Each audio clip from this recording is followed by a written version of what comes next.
اچھا ایک چیز اور آپ کو جہاں معجزانہ جو کہ قرآن کے معجزات میں سے ہی یہ بھی شمار ہوتا ہے، لیکن ایک ہی آیت میں کتنے زاویوں سے معجزانہ صورتحال سامنے آتی ہے۔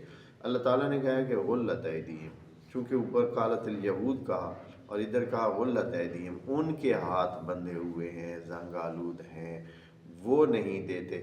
تو اب اگر آپ دنیا میں چلے جائیں، دنیا میں چلے جائیں اور یہود کو سروے کریں،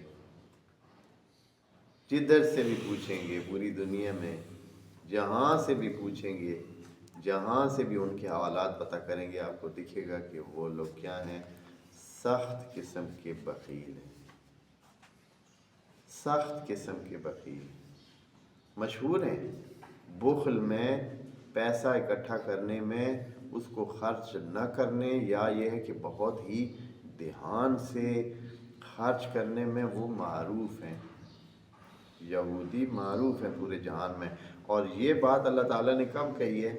1400 سال پہلے کہی ہے۔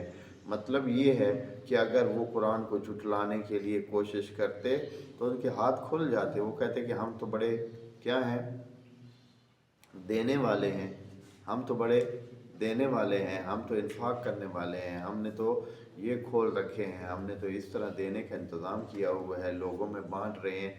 لیکن ایسا نہیں ہے۔ غلت ایدیہم، اللہ تعالیٰ نے کہا ہے کہ ان کے ہاتھ زنگ آلود ہیں۔ یہ پکی بات اللہ تعالیٰ نے کر دی اور ختم ہو گئی، اب ہمیشہ وہ بخیل ہی رہیں گے۔